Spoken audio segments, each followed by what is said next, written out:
Hey everybody, it's Brett, your thankful carnivore, with my beautiful sidekick, Carnivore Art Life. Her real name's Danielle. Sidekick. And it's another Sunday afternoon, and that means it's time to Ask Danielle, episode 8. Are you ready, my dear? Yes, I am. Alrighty, here's question number 1. What is your best tip or suggestion for folks just starting out on the carnivore way of eating?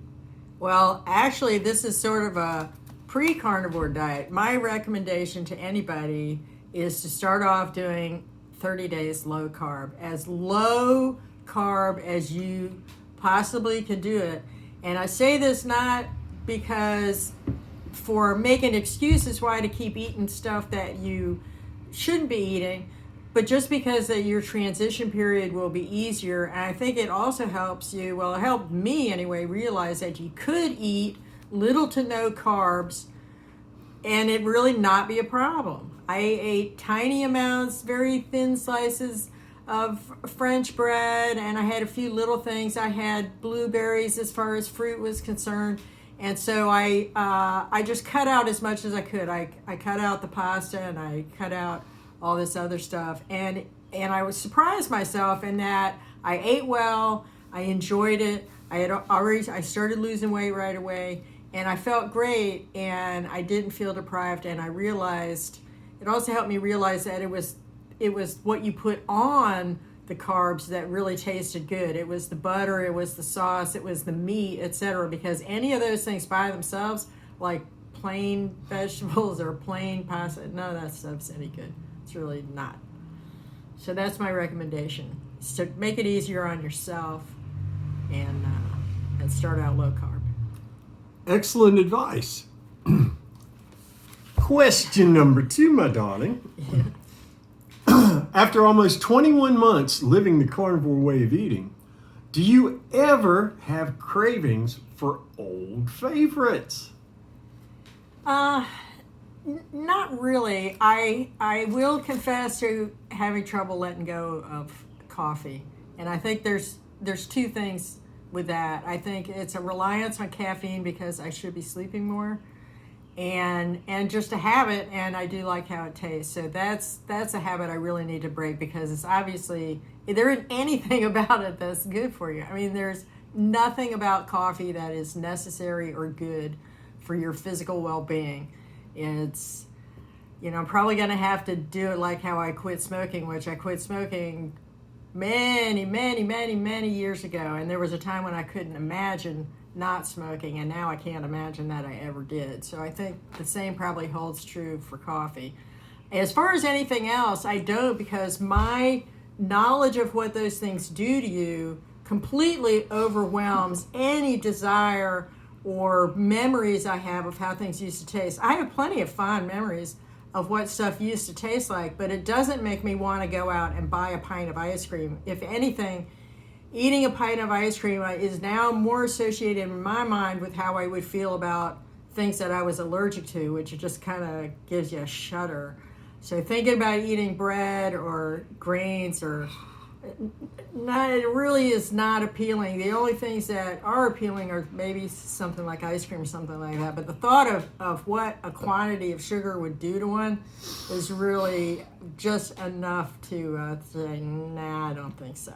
And besides, if you're eating enough and you're eating well, you're not hungry and you don't really feel like eating something. So you might have a fleeting thought, but it isn't like how it used to be, where you could eat a meal and an hour later you're like, what could I have now? Those things are really gone. I don't think like that at all. I really don't think like that at all. I'm really glad. So am I, because that's a lot of wasted thought. Okay, our third question today. Excluding your immediate family, what carnivore success story stands out to you and why? Oh, well, this is kind of a hard one, because I've watched a lot of stories and I've read about a lot of different people who've done really well and made remarkable changes to their lives. And a lot of those people, I'm sorry, I don't remember who you are or your names. It's just that what you went through made an impression on me. Some of the people that I do remember and I think are remarkable are really the people who have been doing it for such a long time. And what amazes me is that they were able to discover this back when it really was not very well known. So the people who have been 10 plus years, the Andersons, Kelly Hogan, I mean, so many people are very inspiring and really show that this is tried and true, and you're not going to die, you're not going to get sick, you're not going to look, bad.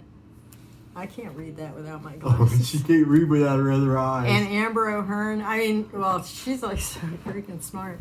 I mean, some of these people are, genius level doctors, and they can talk about different aspects of it that convinced me early on, not just that this worked for some people with certain types of problems, whether that was food cravings or, intestinal health issues or whatever, but for just a regular average person who maybe didn't have anything terribly wrong with them. Now, I had a lot of food allergies, so this really solved my problems because I was, I had to read the label of everything. And then you find that they're sneaking this crap into everything. I mean, go read labels, and it's a challenge to find something without sugar or without soy, without some sort of added crap, anyhow. On that note, I need to do one quick thing.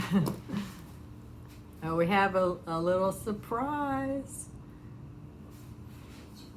It's a little surprise. Ladies and gentlemen, may I present Lord Baron of Eve. Who was napping and who's a bit of a sleepyhead right now. Yes, He's a good puppy.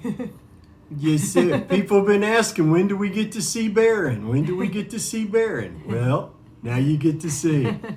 Thanks so much, you all. Appreciate your questions. If you have any more questions for Danielle, please include them in the comments below. Take care of yourselves. Do the things you need to do. Say goodbye to Baron. And always remember, you've got something to be thankful for.